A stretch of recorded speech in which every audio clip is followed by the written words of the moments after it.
আসসালামু আলাইকুম ওরহমতুল্লাহি ওবরকাতুহু। AMKS ইসলামিক চ্যানেলে স্বাগতম। প্রিয় দর্শক, আজ আমরা ইমাম মাহদির আগমনের ব্যাপারে কতিপয় বিজ্ঞ আলেমের বক্তব্য নিয়ে আলোচনা করব ইনশাআল্লাহ।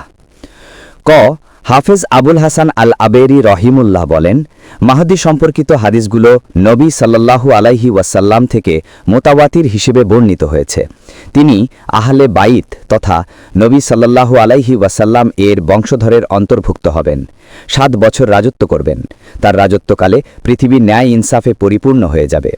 তার রাজত্বকালে ঈসা ইবনে মারিয়ম আলাইহিস সালাম আগমন করে দজ্জালকে হত্যা করবেন। ঈসা আলাইহিস সালাম তার পিছনে নামাজ পড়বেন।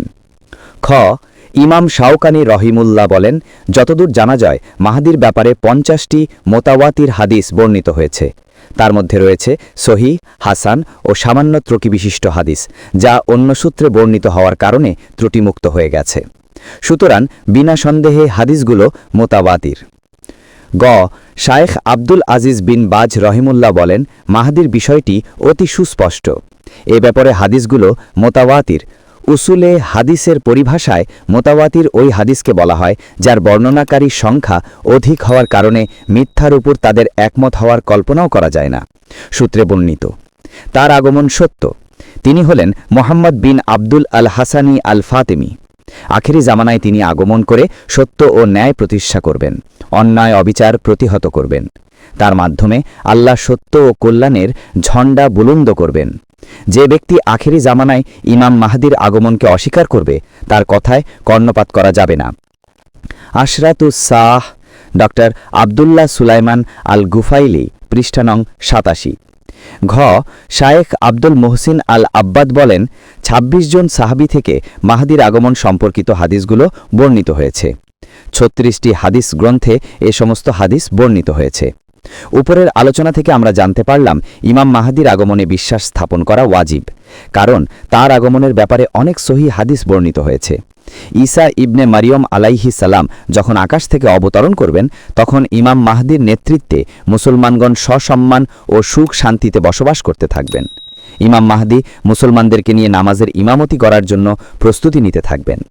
এমন সময় ঈসা ইবনে মারিয়ম আলাইহিস সালাম আকাশ থেকে আগমন করবেন। ইমাম মাহদি ঈসা আলাইহিস সালামকে দেখে বলবেন, সামনে অগ্রসর হন এবং আমাদের ইমামতি করুন। হাদিসের ভাষ্য অনুযায়ী আরও জানা যায় যে ইমাম মাহদির সময় মুসলমানদের ঈমান ও শক্তি ধ্বংস করার জন্য দজ্জালের আগমন ঘটবে। দজ্জালের মোকাবেলা করার জন্য আল্লাহ তাআলা ঈসা আলাইহিস সালামকে পাঠাবেন। ইমাম মাহদিও তার সাথে মিলিত হয়ে দজ্জালের বিরুদ্ধে যুদ্ধে লিপ্ত হয়ে তাকে এবং তার বাহিনীকে খতম করে মুসলমানদেরকে দজ্জালের ফিতনা হতে মুক্ত করবেন। সিদ্দিক হাসান খান ভূপালী রহিমুল্লাহ বলেন, মাহদির ব্যাপারে অনেক হাদিস বিভিন্ন গ্রন্থে মোতাবাতির সূত্রে বর্ণিত হয়েছে। সুনানে আবু দাউদ শরীফের ভাষ্যকার আল্লামা শামসুল হক আজিমাবাদী রহিমুল্লাহ বলেন, সর্বযুগের সকল মুসলমানদের মাঝে একথা অতি প্রসিদ্ধ যে আখেরি জামানায় নবী সাল্লাল্লাহু আলাইহি ওয়াসাল্লামের বংশধর হতে একজন সৎ লোকের আগমন ঘটবে। তিনি এই দিনকে শক্তিশালী করবেন, ন্যায় বিচার প্রতিষ্ঠা করবেন, মুসলমানগণ তার অনুসরণ করবে, সমস্ত ইসলামী রাজ্যের উপর তার আধিপত্য বিস্তার হবে। তার নাম হবে মাহদি। তার আগমনের পরেই সহিহ হাদিসে বর্ণিত কিয়ামতের অন্যান্য বড় আলামতগুলো প্রকাশিত হবে। তার জামানাতেই ঈসা ইবনে মারিয়ম আলাইহিস সালাম আগমন করবেন এবং দজ্জালকে হত্যা করবেন। ঈসা আলাইহিস সালাম এই হাদিসের ব্যাপারে মাহদিও তাকে সাহায্য করবেন। উপরের বিস্তারিত আলোচনা থেকে ইমাম মাহদি সম্পর্কে আমরা যা অবগত হলাম তার সংক্ষিপ্ত কথা হল, আখেরি জামানায় এই উম্মতের মধ্যে একজন সৎ লোক আগমন করবেন। মাকামে ইব্রাহিম এবং রুকুনে ইয়ামানির মধ্যবর্তী স্থানে মুসলমানগণ তার হাতে বাইয়াত করবেন। তাকে হত্যা করার জন্য সিরিয়া থেকে একদল সৈন্য প্রেরণ করা হবে। সৈন্যদলটি যখন মক্কার পথে বাইদা নামক স্থানে পৌঁছাবে, তখন ভূমিধসে সকল সৈন্য হালাক হয়ে যাবে। আল্লাহ তাআলা ইমাম মাহদিকে এভাবে তার শত্রুদের হাত থেকে হেফাজত করবেন। তিনি মুসলমানদের খলিফা হয়ে ইসলামের মাধ্যমে বিচার ফায়সালা করবেন। তার জামানায় মুসলমানদের মাঝে চরম সুখ শান্তি ও নিয়ামত বিরাজ করবে। অতঃপর তিনি দামেশকের মসজিদের ফজরের নামাজের সময় ঈসা ইবনে মারিয়ম আলাইহিসাল্লামের সাথে সাক্ষাৎ করবেন।